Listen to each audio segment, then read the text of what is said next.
let's talk about another one of your accomplishments.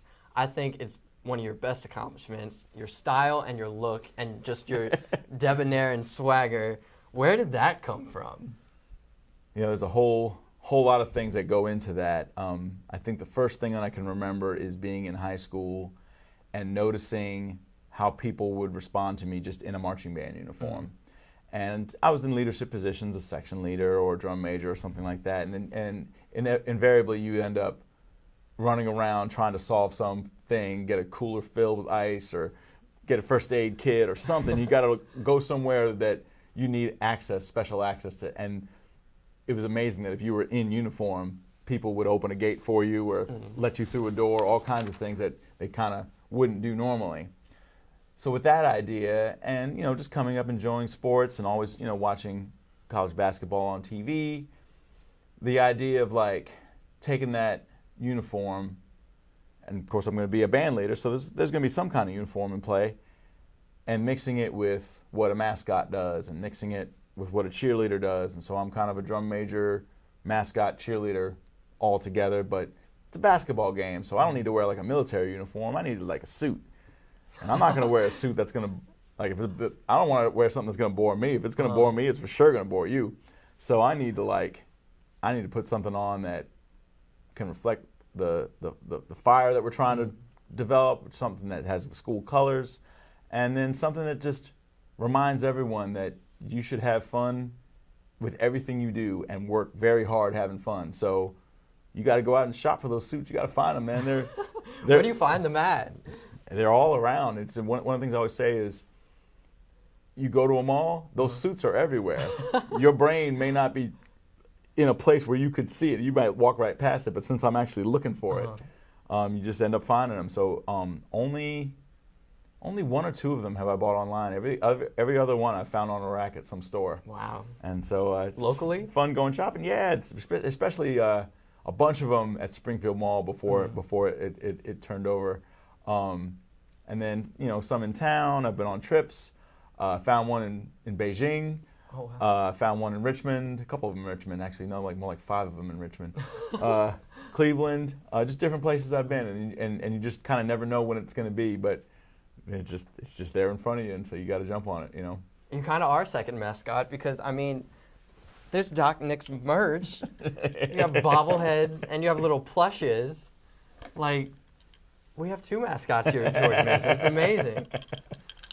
I'm so proud of that. Those are my helpers because, you know, I can't be everywhere at once. So if it makes people happy to think about school spirit and the band and me, then I need to split myself up and be everywhere. So I always we get actually have that plush in the office over there, Sweet. and there's a sign next to it that says Doc Nix is always watching. That's right. Yes. That's true. I'll put you find out there's a little camera in the sunglasses. Not oh my goodness. Now, you're not the only one that has gotten accomplishments while you're here. The band as well. That's right. Has been named the most entertaining pep band in college basketball by Bleacher Report and the best pep band in the country 2015 NCAA. That's right. When you first came to Mason, did you have this vision of having so much success? You know, what I wanted to do was try to make a university environment and a music school that, you know, I grew up in the area. I grew up, you know, half an hour away in Alexandria. And as I was coming up, you know, the school was developing. You know, the school was only about, you know, 25 years old when when it was time for me to go to college. So it wasn't really on my radar as a top music school at that time to go to. And so when I got this opportunity, and I still have this thought, you know, every day that I'm here, I want to make the program that I would have wanted to come to in high school. And every day we get closer and closer.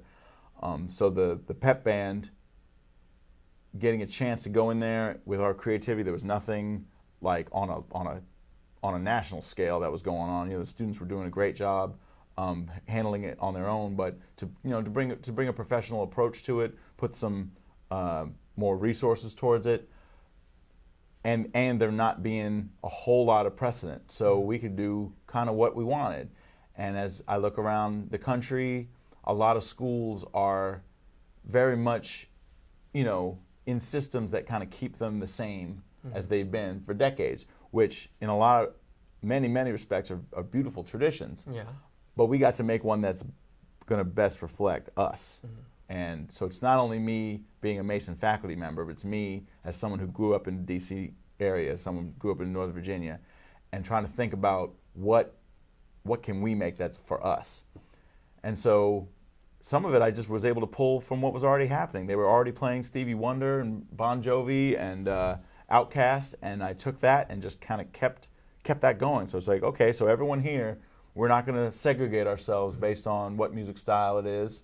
So it's okay to play a hip-hop chart, and then an EDM chart, and then a hardcore chart, and then a metal chart, and then a rock chart, and then classic rock, and everyone will go from one to the next, and enjoy it, because that's the kind of place that we live. That's the kind of place that the DC area is.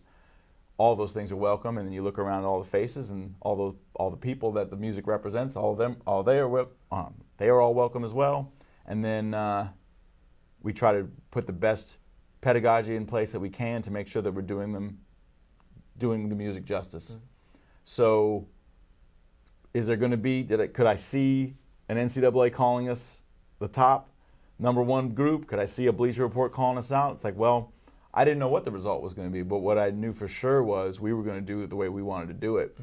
And you put us doing band the way we want to do it next to somebody who is maybe answering the call of something from decades before that's not really who they are anymore. Of course, there's going to be a special spark of joy and ownership in ours, and it's like, I think that's what they respond to more than anything. And it's like, do we literally play better than every other band? It's like, I don't know. We haven't put ourselves side by side and judged all the little nitpicky things. You know what I'm saying? But there's really no reason to, because every time somebody tries to put the Green Machine next to another band, all anyone wants to do is play with us. So we just combine and just make it an even bigger band. I mean, we had the Breakfast with the Bands back when we used to be in the CAA down in Richmond. And we literally put 7 different university bands together into one big pep band and just did a big show. Wow, that's awesome. And then it's our arrangers, our music. It was Green Machine music, but everyone's playing. And so, it's like, that's the secret. The secret is we're just going to try and be as much ourselves as possible. And it's like, you find out that if you can be yourself, that's pretty entertaining, and so it's just kind of like that. And the freshness of it, we can always reinvent it. And so that's what I was picturing and hoping for, and turns out that other people think that's the right way to go as well. So everybody's welcome in the Green Machine. That's right. How does one actually join the Green Machine?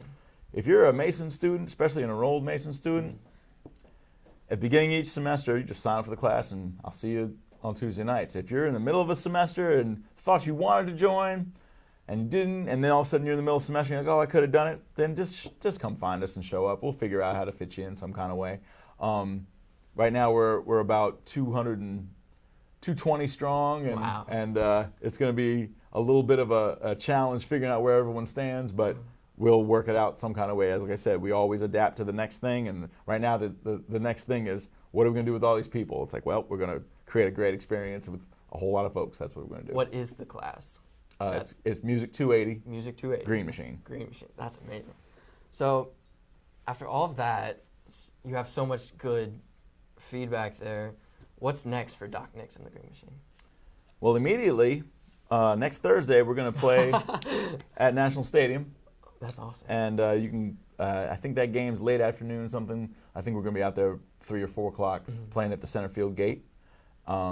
So that's coming up quick. We're also going to play Merriweather Post Pavilion. They're sort of dedicating a new stage, and they wanted the Green Machine to be part of that, so we'll be there performing. There's going to be the A-10 tournament in, it's called the Capital One Arena now. J. Cole shut that down. I was at that concert. Shut it down. So we'll be there in March, and we're hoping that Mason, Mason is one of the host schools for that tournament.